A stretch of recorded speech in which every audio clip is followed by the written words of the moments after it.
কয়েক মিনিটের ভারী বর্ষণে জলাবদ্ধতা, গুরুত্বপূর্ণ রাস্তায় অসহনীয় যানজট, উন্নয়নের নামে বছর জুড়ে সড়কে খুঁড়োখুড়ি। এই তিন সমস্যায় সিলেট নগরবাসীকে নাকাল হতে হলেও দুর্ভোগ লাঘবে নেই নগরকর্তাদের মাথা ব্যথা। উন্নয়নের নামে হাজার কোটি টাকা ব্যয়ে বিভিন্ন প্রকল্প বাস্তবায়ন হলেও সমস্যা দূর হওয়ার পরিবর্তে উল্টো বাড়ছে আরও ভোগান্তি। এজন্য সিটি কর্পোরেশনের অপরিকল্পিত উন্নয়নকে দায়ী করছেন বিশিষ্টজনেরা। আর ভোগান্তি লাঘবে এক এক সময় এক এক ধরনের আশ্বাস দিয়ে যাচ্ছেন সিটি কর্পোরেশন সংশ্লিষ্টরা। আকাশে মেঘ দেখলেই এখন শিউরে ওঠেন সিলেট নগরবাসী।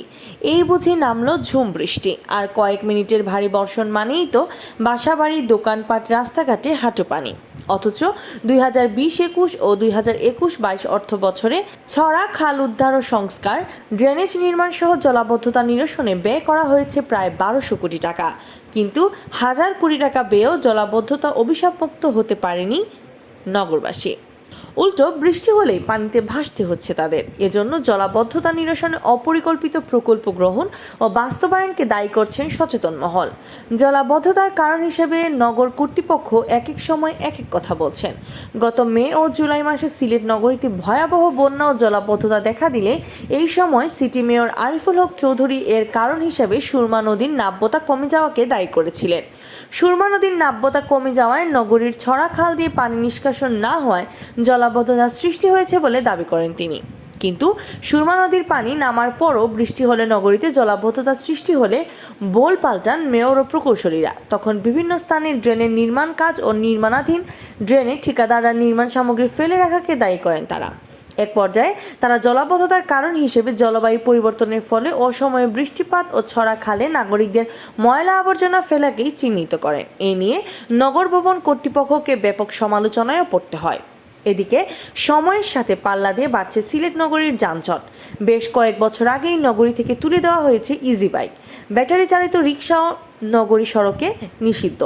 সড়কের উপর চাপ কমাতে কোর্ট পয়েন্ট থেকে চৌহাট্টা ও বারুদখানা থেকে জল্লারপাড় ব্যস্ততম এসব সড়কে প্যাডেল চালিত রিক্সাও তুলে দেওয়া হয়েছে। প্রায় 6 ফুট করে রাস্তাও প্রশস্ত করা হয়েছে, কিন্তু এরপরও কমেনি যানজট। উল্টো দিন দিন অসহনীয় হয়ে উঠছে যানজট। যানজট বৃদ্ধির জন্য নগরবাসী অপরিকল্পিত উন্নয়নকে দায়ী করেছেন। তাদের মতে উভয় পাশে সড়ক 3 ফুট করে প্রশস্ত করা হলেও সড়কে যানবাহন চলাচলের জন্য আলাদা কোনো লেন তৈরি করা হয়নি। ফলে সড়কে যানবাহনের চাপ কমছে না।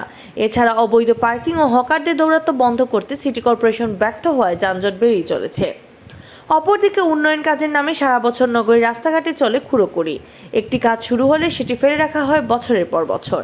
এতে একদিকে যেমন হয় যানজট ও চলাচলে বিঘ্ন ঘটে, তেমনি ধুলোবালির কারণে মানুষ নানা রকম রোগে আক্রান্ত হচ্ছেন।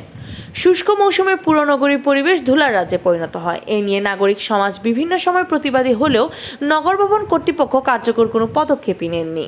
এছাড়া উন্নয়ন কাজের জন্য নগর ভবন কর্তৃপক্ষ নগরীকে অরক্ষিত অবস্থায় রেখেছেন বলে অভিযোগ রয়েছে। নির্মাণাধীন অরক্ষিত ড্রেনে পড়ে আব্দুল বাসিদ মোহাম্মদ নামের একজন কবি ইতিমধ্যে মারা গেছেন, আহত হয়েছেন আরও অনেকে। বিষয়টি উচ্চ আদালত পর্যন্ত গড়ালেও নগর ভবন কর্তৃপক্ষের সেদিকে কোনো ভ্রুক্ষেপ নেই। এখনও কোনো ধরনের নিরাপত্তা ছাড়াই চলছে নগরীর রাস্তাঘাট, ড্রেন নির্মাণ সহ বিভিন্ন উন্নয়ন কাজ, যে কারণে নগরবাসীকে প্রতিনিয়ত দুর্ভোগ পোহাতে হচ্ছে। নাগরিক বিড়ম্বনা প্রসঙ্গে সিলেট সিটি কর্পোরেশনের প্রধান প্রকৌশলী নূর আজিজুর রহমান জানান, সিলেট নগরীর উন্নয়ন কাজগুলো একটি পরিকল্পনার অধীনেই হচ্ছে। ড্রেনেজ নির্মাণের কাজ শেষ হলে জলাবদ্ধতার অভিশাপ থেকে নগরবাসী মুক্তি পাবেন। যানজট নিরসনে সিলেট সিটি কর্পোরেশন প্রায় হকার উচ্ছেদ অভিযান চালায়।